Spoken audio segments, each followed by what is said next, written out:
Hello students, welcome back to magnet brains Hindi. मैं लाली वर्मा एक बार फिर से आप सभी विद्यार्थियों का मैग्नेट ब्रेन्स के हिंदी मीडियम चैनल पर बहुत बहुत स्वागत करती हूं। साथ ही साथ हर बार की तरह ये आशा भी करती हूं कि आप सभी स्वस्थ होंगे, खुश होंगे, प्रसन्नचित होंगे और अपने आप का ख्याल रख रहे होंगे, क्योंकि स्वस्थ शरीर में ही स्वस्थ मस्तिष्क का वास होता है। और इसी भावना के साथ, इसी आशा के साथ मैं आपसे हर दिन मिलती हूं। सोशल मीडिया के माध्यम से ही सही, मैग्नेट ब्रेन्स लेकर आया है कक्षा 7वीं से आप 12वीं तक की ऑनलाइन स्कूल एजुकेशन एकदम फ्री, जिसके माध्यम से आप बेस्ट एजुकेशन बेस्ट एजुकेशन प्राप्त कर सकते हैं। साथ ही साथ आप सभी प्रकार की प्रतियोगी परीक्षाओं के वीडियोस भी देख सकते हैं, जिनमें शामिल है NTSC, Olympiad, IIT, JEE, NEET, UPSC, bank, insurances, CAIIB, JAIIB, सभी प्रकार की प्रतियोगी परीक्षाओं के वीडियोस भी magnet brains absolutely free provide करता है आप सभी होनहार स्टूडेंट्स के लिए।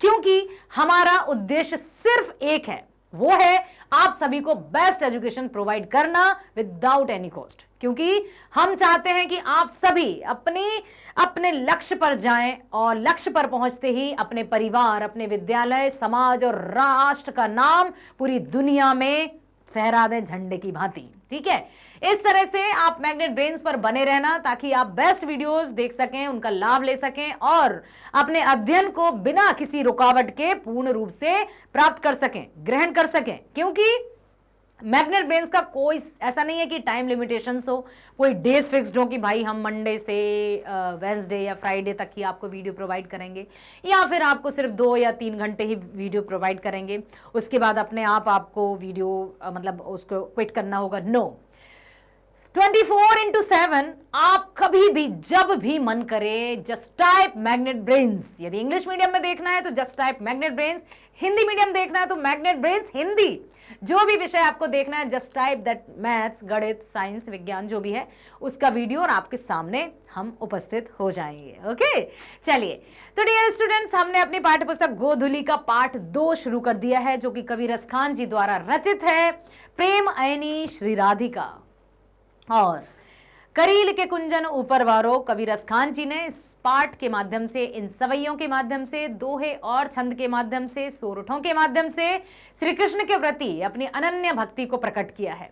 साथ ही साथ उन्होंने श्री कृष्ण और राधा के प्रेम का वर्णन भी किया है। आपने बिल्कुल अवश्य ही सुना होगा कि कितना मधुर प्रेम है इनका, कितना मधुर मिलन है इनका। प्रेम की परिभाषा जब भी आती है, श्री कृष्ण और राधा जी का नाम सबसे ऊपर आता है।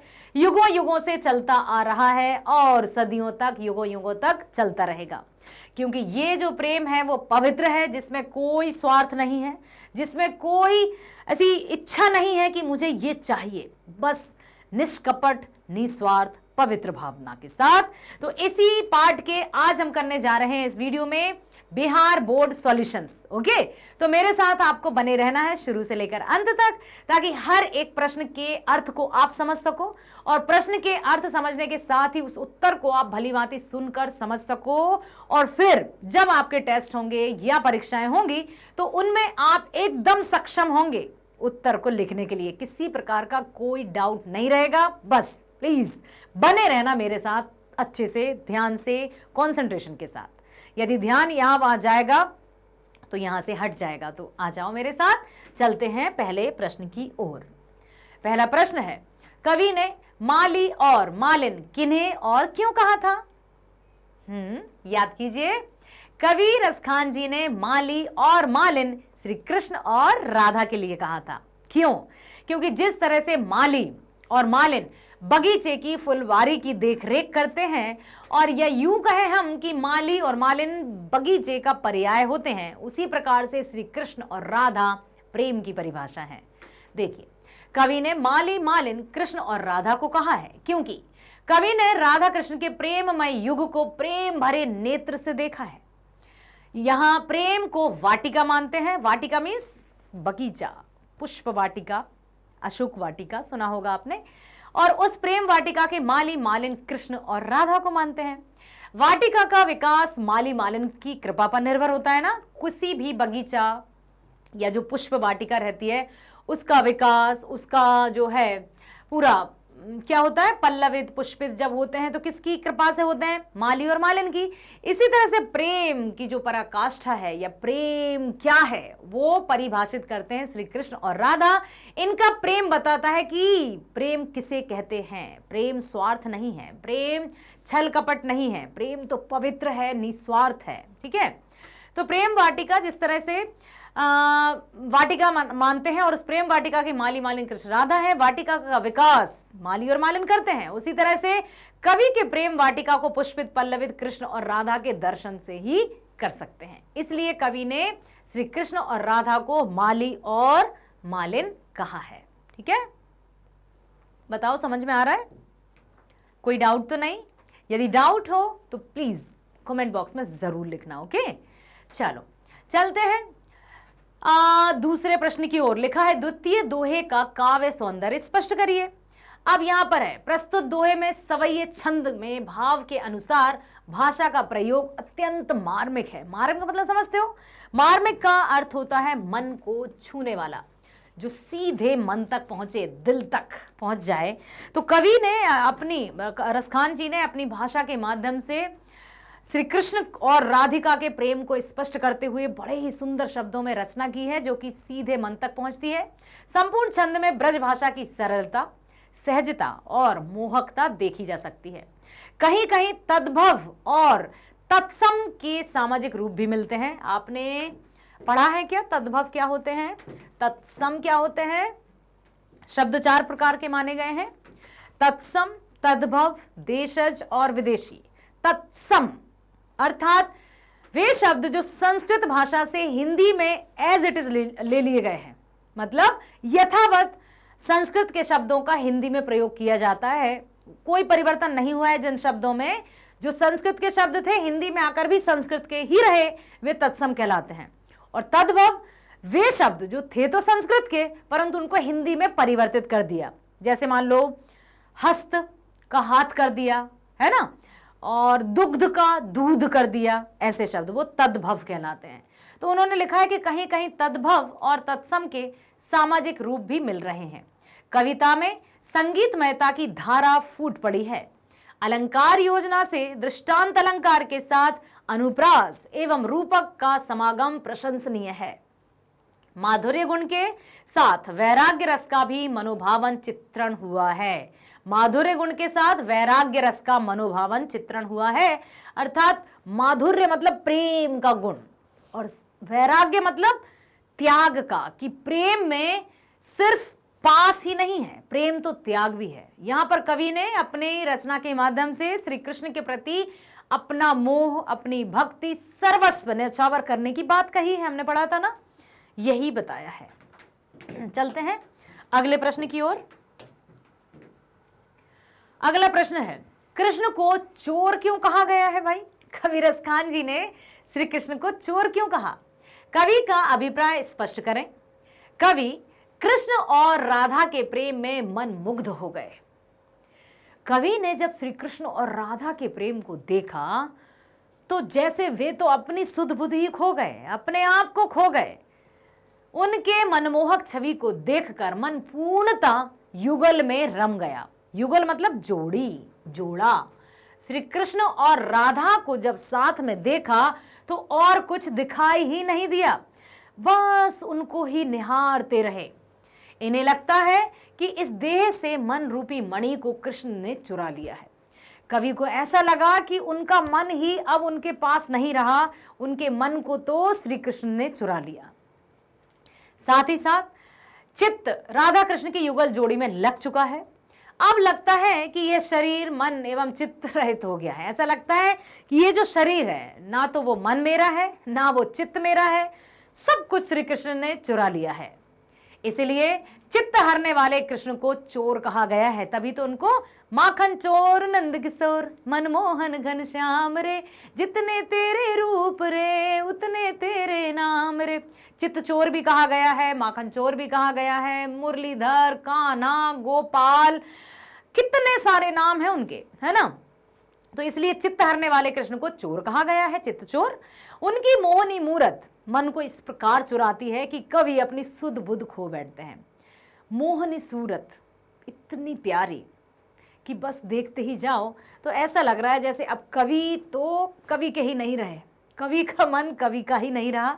रसखान जी पूर्ण रूप से, पूरी तरह से कृष्ण के हो चुके हैं। केवल कृष्ण ही स्मृति पटल पर अंकित रहते हैं। स्मृति पटल क्या है? मस्तिष्क। स्मृति मीन्स याददाश्त, और वो कहाँ रहती है? मस्तिष्क में। तो केवल कृष्ण ही स्मृति पटल पर अंकित रहते हैं और कुछ भी दिखाई नहीं देता है। चारों तरफ दिन रात सोते जागते सपने में सब, हर समय, हर पहर श्री कृष्ण कृष्ण कृष्ण ही दिखाई देते हैं। इसलिए कृष्ण को उन्होंने चोर कहा है, क्योंकि उनको मन तन सब कुछ चुरा लिया है। ठीक है, ठीक है, चलो अब चलते हैं अगले प्रश्न की ओर। सवैये में कवि की कैसी आकांक्षा प्रकट होती है? भावार्थ बताते हुए स्पष्ट कीजिए। कौन सा? या लकुटी अरु कामरिया पर राजती हूं पूरी को तजिडारो, ये सवैये थे। ठीक है, तो प्रेम रसिक कवि रसखान द्वारा रचित सवैये में कवि की आकांक्षा प्रकट हुई है। इसके माध्यम से कवि कहते हैं कि कृष्ण लीला की छवि के सामने अनन्यान्य दृश्य बेकार है। मतलब अन्यान्य सारे जो दृश्य हैं, चाहे कोई से भी दृश्य हो, वो सब बेकार है। जहां श्री कृष्ण की छवि या जहां श्री कृष्ण की लीला की छवि, छवि मतलब समझते हो ना, उस छवि के सामने अन्य सारे दृश्य, सीन, सब कुछ बेकार है और कुछ नहीं देखना चाहते। बस श्री कृष्ण को ही हमेशा देखना या निहारना चाहते हैं। कवि कृष्ण की लकुटी और कामरिया पर तीनों लोगों का राज न्यौछावर कर देने की इच्छा भी प्रकट करते हैं, है ना? या लकुटी अरु कामरिया पर राजती हूं पूरी को तजिडारो। ठीक है, तो ये भी करना चाहते हैं। नंद की गाय चराने की कृष्ण लीला का स्मरण करते हुए कहते हैं कि उनके चराने में 8 सिद्धियों और 9 निधियों का सुख बुला देना चाहते हैं। 8 सिद्धि नवो निधि के सुख नंद की गाय चराए बिसारो। मतलब यदि नंद बाबा की गाय चराने का अवसर यदि मुझे मिल जाए तो मैं 8 सिद्धि और 9 निधियों के सुखों को भी भूल सकता हूं। अब क्या है? ब्रज के वनों के ऊपर करोड़ों इंद्र के धाम को न्यौछावर कर देने की आकांक्षा कवि प्रकट करते हैं कि या लकुटी और कामरिया पर राजती हूं पुर को तजडारो, और 8 सिद्धि नवोनिधि के सुख नंद की गाय चरानो बचारो, और कोट के एकल धोत के साम करील के कुंजन ऊपर वारो। मतलब सब कुछ, सर्वस्व न्यौछावर करने को तैयार हैं कवि, लेकिन परंतु वे क्या चाहते हैं कि बस उन्हें श्री कृष्ण की कृपा मिल जाए, श्री कृष्ण का सानिध्य मिल जाए, श्री कृष्ण का साथ मिल जाए, और उन्हें कुछ भी नहीं चाहिए। ठीक है, अगला प्रश्न है व्याख्या करें। और जब भी व्याख्या की जाती है तो उसमें हमें संदर्भ प्रसंग भी बताना होता है कि किस पाठ की ये पंक्तियां हैं, वो बताना है। ठीक है, बताना है थोड़ा, उसके बाद हम व्याख्या करेंगे। मन पावन चित चोर पलक ओट नहीं करी सको। प्रस्तुत पंक्तियां कहाँ की हैं? हमारी पाठ्य पुस्तक गोधूली के पाठ 2 प्रेम ऐनी श्री राधिका करील के कुंजन ऊपर वारों से ली गई हैं, और इसके कवि कौन है? कवि रसखान जी है। ठीक है, तो प्रस्तुत दोहे में कवि राधिका के माध्यम से श्री कृष्ण के चरणों में समर्पित हो जाना चाहते हैं, और श्री राधिका के माध्यम से, जिस तरह से श्री राधा हमेशा कृष्ण, मतलब राधा क्या है? कृष्ण, कृष्ण क्या है? राधा। हाँ, एक बार का मुझे एक बात याद आई है कि ऐसा कहा जाता है कि एक बार श्री राधे जी ने कृष्ण जी से पूछा कि कान्हा तुम मुझे प्यार करते हो? तुम मुझे प्रेम नॉट प्यार, हाँ, क्या तुम मुझे प्रेम करते हो ना? बोले हाँ राधे, ये कोई पूछने वाली बात है, तो फिर तुमने मुझसे विवाह क्यों नहीं किया? अब सुनना ध्यान से, राधा जी ने क्या पूछा कि तुम मुझसे प्रेम करते हो तो तुमने मुझसे विवाह क्यों नहीं किया? तुम मेरे साथ परिणय सूत्र में क्यों नहीं बंधे?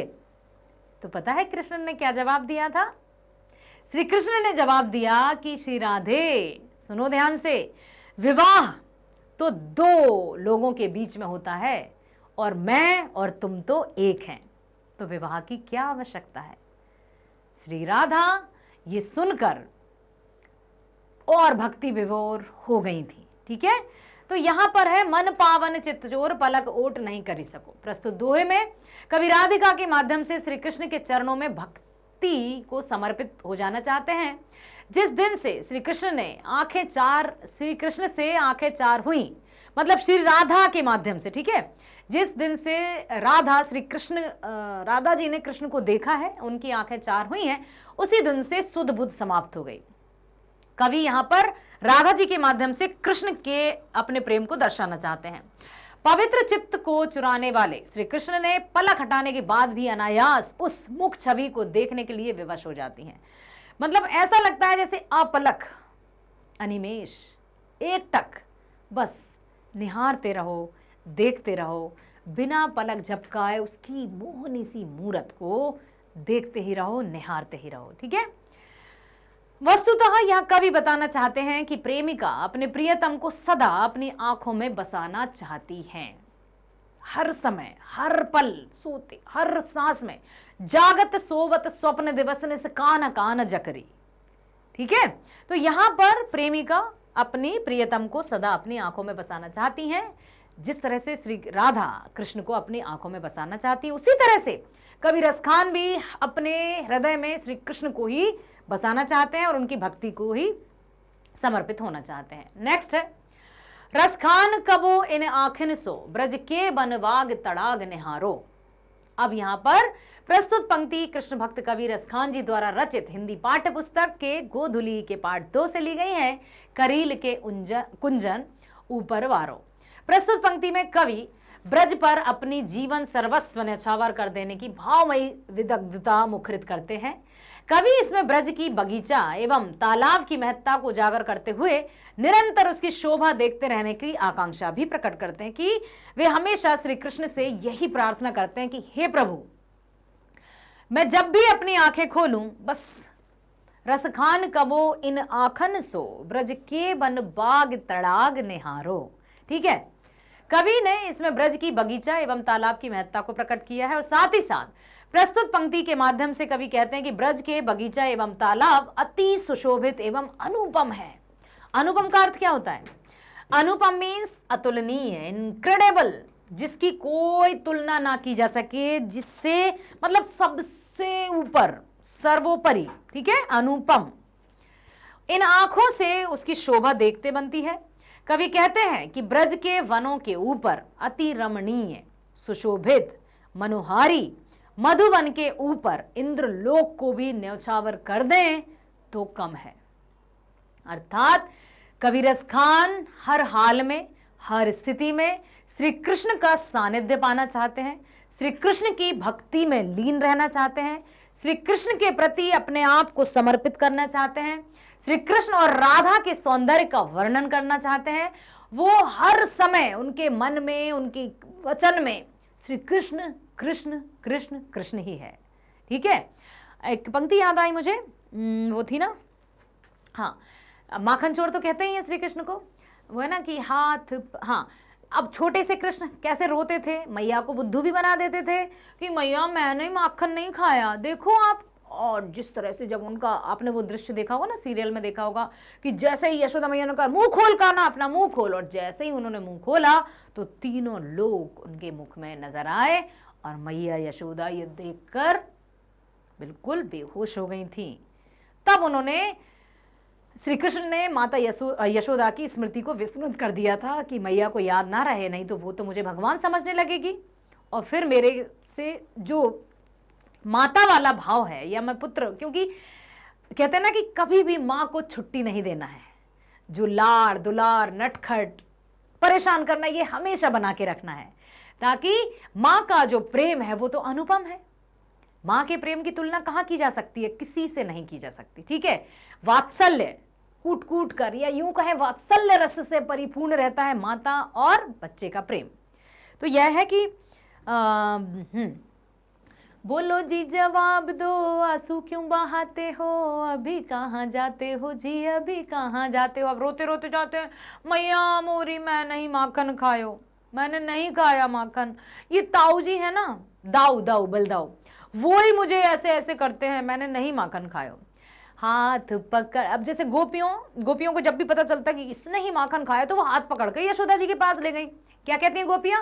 हाथ पकड़ यशोदा जी के ले जाऊंगी, इधर उधर से चाटे दिलवाऊंगी, दहीरा ले लो माखन ले लो और क्या चाहते हो, अभी कहाँ जाते हो जी अभी कहाँ जाते हो। बहुत सारी ऐसी रचनाएं हैं, ऐसे गीत हैं जो श्री कृष्ण के मनोहारी रूप का वर्णन करते हैं। तो यहाँ पर कवि इन पंक्तियों के माध्यम से यही कहना चाहते हैं कि इन आंखों से उसकी शोभा देखते ही बनती है ब्रज के वन बाग और तालाब की। ठीक है, कवि कहते हैं कि ब्रज के वनों के ऊपर अति रमणीय सुशोभित मनोहारी मधुवन के ऊपर इंद्रलोक के महलों को भी न्यौछावर कर देना तो भी कम है, क्योंकि वो जो वन बाग ब्रज भूमि है वो तो अनुपम है, अतुलनीय है, वो उसकी तुलना किसी से नहीं की जा सकती।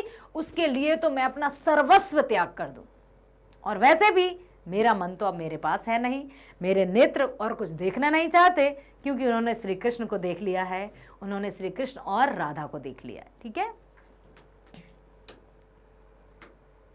ब्रज के मनमोहक तालाब एवं बाग की शोभा देखते हुए कवि की आंखें नहीं थकती। इसकी शोभा निरंतर निहारते रहने की भावना को कवि ने इस पंक्ति के द्वारा बड़े ही सहज शैली में अभिव्यक्त किया है। कवि को कृष्ण लीला स्थल के कण कण से प्रेम है। कृष्ण की सभी चीजें उन्हें मनोहारी लगती हैं, हर एक, चाहे वो वन बाग तालाब उपवन नदी लकड़ी लाठी जिसको रखते थे, कंबल मुरली, सब कुछ बस उन्हें ऐसा लगता है कि बस ये सब मैं देखता रहूं और श्री कृष्ण के साथ या निकट होने का एहसास मुझे होता रहे, क्योंकि मैं श्री कृष्ण के निकट ही रहना चाहता हूं। कवि रस खान की अनन्य भक्ति इन सवैयों में, दोहे में और छंद में देखी जा सकती है। ठीक है, समझ आया? आशा करती हूं आपने सुना है तो समझ जरूर आया होगा, और यदि इसके बाद भी कुछ समझ में नहीं आए तो कमेंट बॉक्स में लिखना।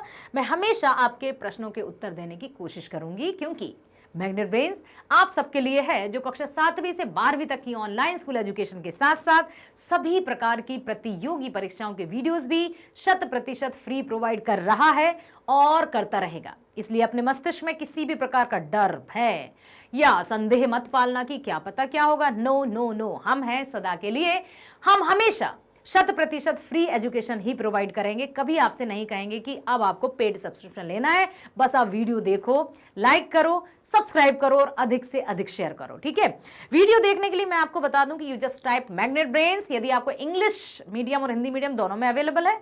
यदि आपको देखना है इंग्लिश मीडियम में तो जस्ट टाइप मैग्नेट ब्रेन्स। ठीक है, और जो भी सब्जेक्ट हो। यदि आपको देखना है हिंदी मीडियम में तो टाइप मैग्नेट ब्रेन्स हिंदी। क्या देखना चाहते हैं? गणित, विज्ञान, सामाजिक विज्ञान या फिर हिंदी?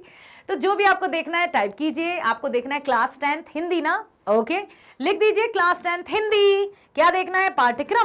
पाठ्यक्रम का वीडियो आपके सामने आ जाएगा। लाली मैडम आपके लिए दोनों पुस्तकों की जानकारी लेकर इस वीडियो में उपस्थित हो जाएंगी, जिसमें गोधुली और वर्णिका में जितने भी चैप्टर्स हैं, जितने भी पाठ हैं, गद्यखंड काव्यखंड में जो भी है, सब कुछ बड़े अच्छे से समझा दिया जाएगा। तो ध्यानपूर्वक देखना है, और जब आप ध्यानपूर्वक देखोगे तो आई प्रॉमिस कि आपको समझने के साथ साथ पसंद भी आएगा। तो लाइक करना है, सब्सक्राइब करना मत भूलना, और हाँ, अधिक से अधिक शेयर करो ताकि आपका और हमारा साथ यूं ही बना रहे।